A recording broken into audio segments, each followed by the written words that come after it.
시부모님이 손녀 앞으로 2천만 원짜리 적금도 들어주셨는데요. 적금도 몰래 깨서 명품백을 샀어요.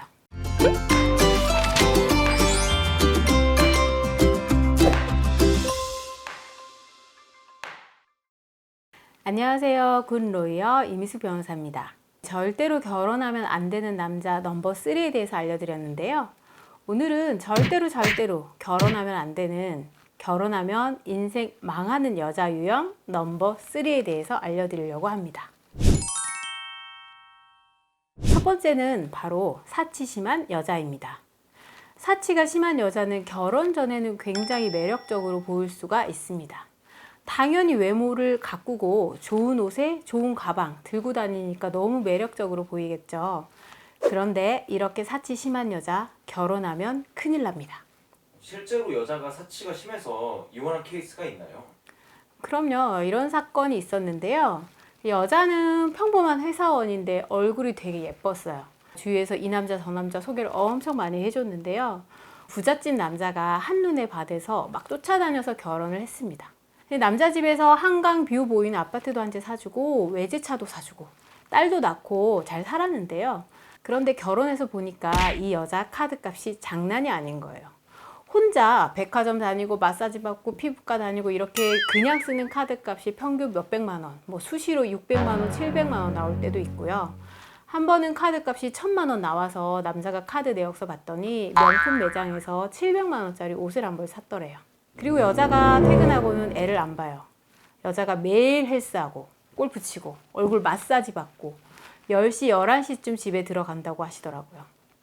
여자가 가정생활에는 관심 없고 오로지 자기 외모에만 관심이 있는 거예요. 그런데 반면에 남자는 부잣집 아들이긴 한데 평범한 회사원이고 명품도 안 사고 자기 월급 받으면 달마다 얼마씩 저축하는 게 기쁨인 아주 검소하고 알뜰한 남자였어요.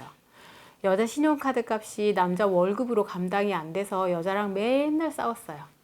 그런데 이제 시부모님이 둘이 싸우지 말라고 잘 살라고 한 달에 몇백만 원씩 생활비도 대주셨대요. 그런데도 생활비가 부족한 거예요. 남자분이 저축을 못한다고 엄청 힘들어 하시더라고요. 그런데 그 와중에 여자가 결혼 전에 빚도 있었다는 게 들통이 났어요. 여자 빚 때문에 또 둘이 싸우니까 시부모님이 여자 결혼 전 빚도 갚아주셨어요. 그런데 워낙 씀씀이가 크니까 계속 빚이 생기는 거예요.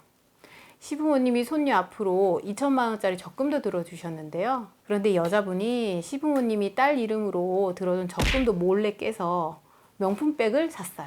또 여자가 몰래 외제차도 할부로 사서 지하 주차장에 두고 몰래 타고 다녔어요.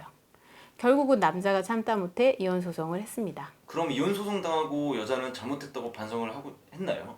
아니요, 무슨 말씀. 우리가 여자가 돈을 너무 많이 썼다 이렇게 주장하니까 여자가 법원에 와서 당당하게 말하더라고요. 아니, 그렇게 돈 쓰려고 부잣집에 시집 간 건데 부잣집에서 그 정도 돈 쓴 게 뭐가 죄냐. 그리고 소송 중에 여자가 이혼 후를 대비해서 그런 건지 모르겠는데 뭐 다른 분도 계속 만나고 다니는 것 같더라고요. 사치 심한 여자는 우습게 봤다가 패가망신할 수 있습니다. 두 번째는 SNS에 중독된 여자인데요. 여자들 중에 SNS에 수시로 자기 일상 올리는 여자들 있죠. 해외여행 사진, 그 다음에 어디 호텔 가서 찍은 사진, 어디 맛집 가서 찍은 사진들, 모든 일상을 SNS에 올리고 사람들 반응 살피고 하루 종일 SNS 들여다보고 이렇게 중독된 여자들은 SNS가 삶의 기준인 여자들이 많아요. 물론 SNS 한다고 모든 여자들이 문제가 있는 건 아닌데요. 어떤 분은 뭐 사업상, 영업상 필요해서 열심히 하는 분도 있는데요. 이런 분 빼고 그냥 수시로 거의 뭐 중독 수준으로 이렇게 SNS를 한다. 그런 경우는 문제가 있을 가능성이 매우 높습니다. 일단 SNS를 많이 한다. 이런 분들은 남한테 보이는 게 너무 중요한 사람들이거든요. 현실은 월급 200 받는데 샤넬백 함부로 사고 해외여행 대출 받아서 다니고 골프 치느라 월급 다 쓰고 모으는 돈이 거의 없는 경우가 많아요. 그리고 이렇게 SNS가 삶의 기준인 여자들은 일단 현실 속에서 살지 않기 때문에 매일 SNS 들여다보고 그걸 현실처럼 생각해서 실제 결혼 생활에서도 만족을 못하는 경우가 많아요. 맨날 남편한테 잔소리하는 거예요. 저 집은 어디 해외여행 갔대, 저 집은 어디 호텔에 뭐 호캉스 갔대. 이렇게 맨날 비교를 하는 거예요. 또 이런 SNS 많이 하는 분들은 SNS 통해서 온라인으로 모임도 굉장히 열심히 하시더라고요.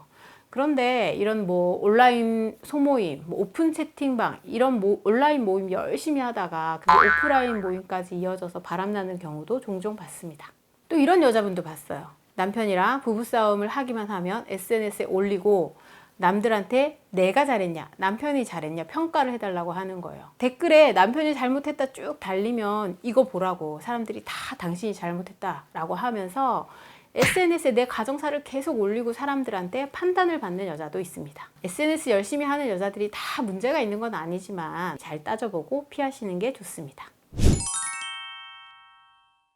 세 번째는 마마걸 파파걸인데요. 남자도 마마보이는 못 참잖아요. 여자도 마찬가지입니다. 이것도 실제로 있었던 케이스인데요. 남자가 결혼하려고 여자 부모님 찾아갔더니 여자 부모님이랑 딸이랑 너무 친한 거예요. 여자도 자기 부모님이랑 자기는 세상에서 제일 친한 친구 같은 사이라고 하더래요. 문제는 딸이랑 부모님이랑 너무 친하니까 결혼해도 무조건 가까이 살아야 한다고 여자 부모님이 내 딸이랑 결혼하려면 우리가 사는 아파트 옆에 30평대 아파트 사라고 하더래요. 자기들은 딸 결혼시켜도 가까이 데리고 살고 싶다고요.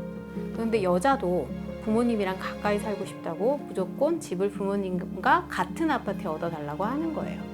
남자가 여자랑 결혼하고 싶어서 여자 부모님이랑 같은 아파트에 집을 얻었는데 문제는 결혼 후에 여자가 수시로 친정에 가 있는 거예요. 남자한테도 퇴근하고 친정에 와서 밥 먹으라고 하는 거예요.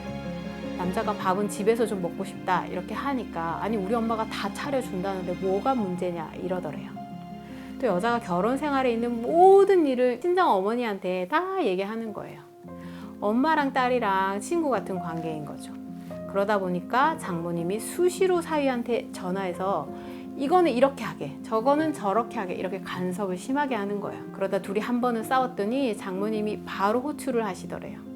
바로 뛰어가서 장모님 앞에서 무릎 꿇고 훈계 듣고 사죄했다고 하시더라고요. 이게 매일 일상인 거예요. 그래서 결국은 남자분이 참다가 이혼 소송을 하셨습니다. 이렇게 여자들 중에도 너무 부모님에게 의존하고 부모님 말을 따르고 이런 분들은 피하시는 게 좋습니다. 자, 오늘은 절대로 결혼하면 안 되는 여자 유형 넘버 3 알려드렸는데요. 남자분들 오늘 말씀드린 여자들은 아무리 예쁘고 매력적이어도 가급적 피하시는 게 좋습니다. 오늘 영상 도움이 되셨다면 굿 로이어 채널 구독, 좋아요, 알림 설정까지 부탁드려요.